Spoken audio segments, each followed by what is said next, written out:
یا پشتو اسپیکنگ لوگ، اس پہ کچھ لوگوں کا اختلاف بھی ہے. چونکہ اختلاف کرنے والوں کو ہم غدار نہیں کہتے، اختلاف کرنے والوں کو ہم جو ہے غیر محب وطن نہیں سمجھتے. یہ ان کا اپنا جمہوری حق ہے یا ان کی اپنی فہم اور فراست ہے اس علاقے کے بارے میں. اس لیے ہم اقدامات کو دیکھتے ہیں اس کے اثرات کے حوالے سے کہ اس کے دور رس اثرات کیا پڑتے ہیں.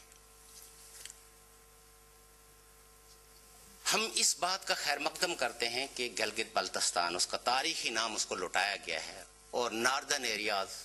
کی جو اصطلاح تھی اسے ختم کیا گیا ہے. اب آتے ہیں کہ اس پیکج میں کیا اس علاقے کے لوگوں کے جو مسائل ہیں عمومی ان کو ایڈریس کیا گیا ہے، اس میں کوئی حل؟ تو دو چیزیں ہیں. پاکستان کے اندر بے شمار حکمران آئے، ایوب خان سے لے کے اگر آپ ذوالفقار علی بھٹو اور ذوالفقار علی بھٹو مارون سے لے کے آپ پرویز مشرف تک اور آج جناب آصف زرداری تک دیکھیں تو پاکستان کو ہمیشہ آرڈیننسوں کے ذریعے چلایا گیا، جس کی وجہ سے پاکستانی سوسائٹی کے مسائل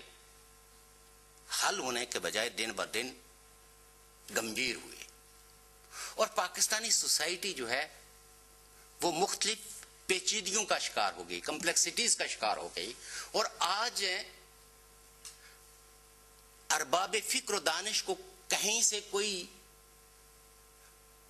سرا نہیں مل رہا ہے کہ ان مسائل کو اب ایڈریس کیسے کیا جائے اور ان کو حل کیسے کیا جائے. لہذا آج اگر آپ پھر دیکھیں تو سول سوسائٹی یا اس ملک کے جو منتخب نمائندے ہیں وہ ایک دوسرے سے متحارب ہیں. ہماری آج بھی خواہش ہے کہ پاکستان کے اندر جمہوریت پھیلے پھولے اور جمہوری حکومت چلے، اور یہ پاکستان کے لوگوں کو یہ مینڈیٹ ہونا چاہیے کہ وہ اپنے رہنما منتخب کریں اور وہ اپنے رہنما تبدیل کریں. یہ کسی ادارے کو نہیں ہونی چاہیے، یہ کسی فرد واحد کو نہیں ہونی چاہیے. کوئی بندوق کی نوک پہ پاکستان کے مقتدر رہنماؤں کو ذلیل نہ کرے. دوستو، ہمارے ساتھ یہ تجربہ، سب سے پہلی تجربہ گاہ پاکستان کی غیر جمہوری قوتوں کی جو ہے وہ آزاد کشمیر ہے 1950 میں. سردار محمد ابراہیم خان آزاد کشمیر کے صدر تھے اور 1946 کے انتخابات میں ایک تاریخی حقیقت یہ ہے کہ ریاست جموں کشمیر بر صغیر کی ان 580 کے قریب ریاستوں میں واحد ریاست تھی، یعنی پرنسلی سٹیٹس میں،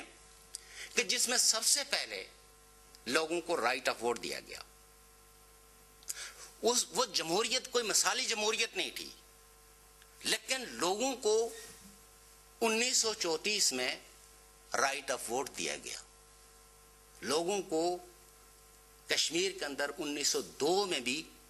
اگرچہ وہ ایوب خان کی آپ بنیادی جمہوریتوں کی طرح سمجھیں، بٹ لوگوں کو ایکسرسائز تھی رائٹ آف ووٹ کی. لوگوں کو ایک پارشلی حق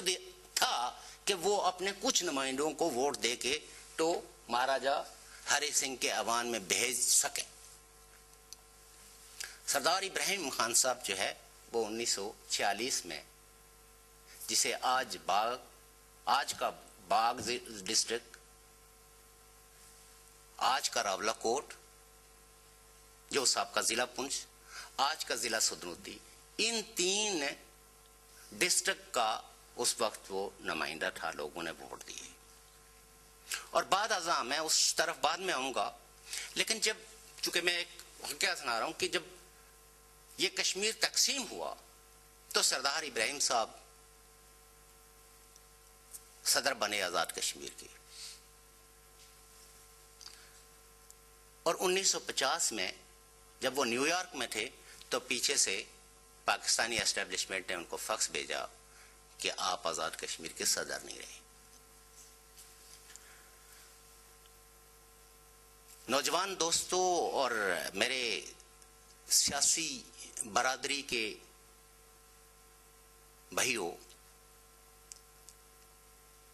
اس اقدام کے خلاف آزاد کشمیر کے لوگوں نے بغاوت کی، لوگوں نے سول نافرمانی کی تحریک چلائی، لوگوں نے قید و بند کی صحبتیں برداشت کی۔ مطالبہ ان کا کوئی پاکستان کے خلاف نہیں تھا، یہ کہتے تھے کہ یہ رائٹ ہمارا ہے کہ ہمارا صدر کون ہو اور ہمارا وزیر اعظم کون ہو۔ اس جرم کی پاداش میں لوگوں کو بیڑیاں پہنائی گئی، لوگوں کے گھر ڈائنامائٹ کیے گئے اور ایک پوری فوجی یلغار کی گئی، اور 1955 تک یہ مومنٹ رہی۔ اور پھر اور یہ پلندری جسے آج کا جو ڈسٹرکٹ ہیڈ کوارٹر ہے سدنوتی کا، یہاں پھر ایک کمیشن مقرر ہوا جس میں ڈیبیٹ چلی کہ کیا آزاد کشمیر کی حکومت ڈیجورو حکومت ہے یا ڈیفیکٹو، اور اگر ڈیجورو ہے تو ایک صدر کو اتارنے کا اختیار جو ہے وہ پاکستان کے حکمرانوں کو کیسے مل گیا، اور اگر ڈیفیکٹو ہے تو یہ تعین ہونا چاہیے کہ یہ علاقہ یہ ڈیفائن ہونا چاہیے کہ یہ ٹیریٹوری کیا ہے۔ پاکستان کا اپنا جو کانسٹیٹیوشن ہے، جو پاکستان کے منتخب نمائندوں نے، اس میں 1971 کی بات نہیں کروں گا میں، جب قیام پاکستان سے لے کے جس طرح کا بھی کوئی کانسٹیٹیوشن، چاہے وہ 62 کا ہو، چاہے وہ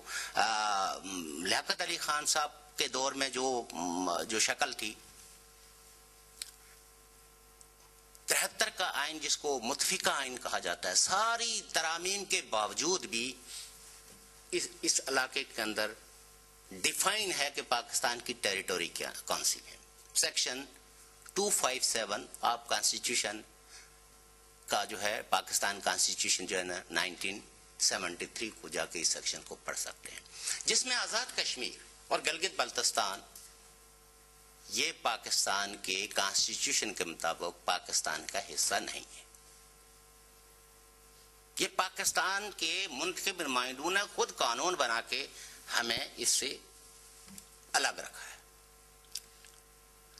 اور پاکستان کا جو آفیشیل سٹینڈ ہے 1948 سے لے کے آج تک پاکستان خود ان علاقوں کو قرار دیتا ہے کہ یہ متنازع علاقے ہیں اور یہ ریاست جموں کشمیر کا حصہ ہے۔ یہ پاکستان کا آفیشیل موقف ہے۔ یہ موقف رکھنے کے بعد اگر کوئی حکومت کسی بھی حصے کو، کسی ضلع کو، کسی تحصیل کو اپنے ساتھ ملانے کی کوشش کرتی ہے تو ہم یہ سمجھتے ہیں کہ یہ ڈویژن آف کشمیر کی بنیاد رکھتی ہے، ایک تو ریاست جموں کشمیر کے حوالے سے، اور دوسرا یہ ہے کہ یہ پیکج جو ہے ایک آرڈیننس ہے، چونکہ قانون تب بنتا ہے، قانون کو تحفظ تب حاصل ہوتا ہے کہ جس وقت آپ پارلیمنٹ میں ڈیبیٹ کرتے ہیں، ڈسکشن کرتے ہیں، اور پارلیمنٹ اس آرڈیننس کو ایکسپٹ کرتی ہے اور وہ ایکٹ بنتا ہے، اور دین جس کو کہتے ہیں کہ لوگوں کو یا اداروں کو کانسٹیٹیوشنل پروٹیکشن ملتی ہے، تحفظ ملتا ہے، اور دین آپ اپنے ساتھ، یعنی فرض کریں کہ پاکستان کی سارے ادارے جو ہے وہ ایک کانسٹیٹیوشن کے تحت چلتے ہیں، ان کے رائٹس جو ہے وہ کانسٹیٹیوشن میں ڈیفائن ہے۔ اگر کوئی شخص انکانسٹیٹیوشنلی کوئی اقدام کرتا ہے تو پاکستان کا کوئی بھی سٹیزن جو ہے وہ جا کے سپریم کورٹ میں رٹ دائر کر سکتا ہے کہ جی میرے یہ رائٹس جو ہے اکارڈنگ ٹو دس کانسٹیٹیوشن جو ہے نا وہ وائلیٹ ہوئے ہیں۔ اگر وہ رائٹ کانسٹیٹیوشن میں موجود نہیں ہوں گے تو جس کو کہتے ہیں کہ 1947 سے پہلے یا قدیم ادوار میں حاکم اعلیٰ جو ہوتا تھا قانون اسی کا ہوتا تھا، اور تاریخ میں ایسے حکمران بھی چلے ہیں کہ انہوں نے دائیں طرف بھی فائل رکھی، بائیں طرف بھی، درخواست دائیں بھی بائیں بھی، اور اگر اس کی سکھ سینس نے کہا کہ اوکے یہ جو دائیں طرف فائلیں رکھی ہوئی ہیں ان سب کو معاف کر دیا جاتا ہے، اور ان سب کو جو بائیں طرف رکھی ہوئی ہیں ان کو سزا دے دی جاتی ہے، یعنی فائلیں کو کھول لیں کہ اس میں کسی بندے کی کیا ریمیڈی ہے، اور آپ اس فیصلے کے خلاف کہیں نہیں جا سکتے تھے چونکہ عدالتی نظام کوئی جس کو کہتے ہیں کہ کوئی کانسٹیٹیوشن نہیں تھا. ہم جس دور جس کو 21ویں صدی کہتے ہیں، باوجود اس کے کہ کانسٹیٹیوشنز کی خلاف ورزیاں ہوتی ہیں، لوگوں کو کانسٹیٹیوشن کے مطابق ریمیڈی نہیں ملتی، بٹ ایون دین ہم کانسٹیٹیوشن کے مطابق اپنی ریمیڈی سیکھ کر سکتے ہیں. At least we have a remedy in constitution. لیکن اگر کانسٹیٹیوشن میں کوئی ریمیڈی نہ ہو، کوئی تحفظ نہ ہو، تو دین یہ پھر سپریم کورٹ کو جو ہے وہ ڈیفائن کرنا پڑتا ہے، اس کی تشریح کرنی پڑتی ہے. اور گلگت بلتستان آج بھی اسی مخمصے کا شکار ہے جو گزشتہ 60 سالوں سے، چونکہ اس آرڈیننس کے تحت بھی ہیں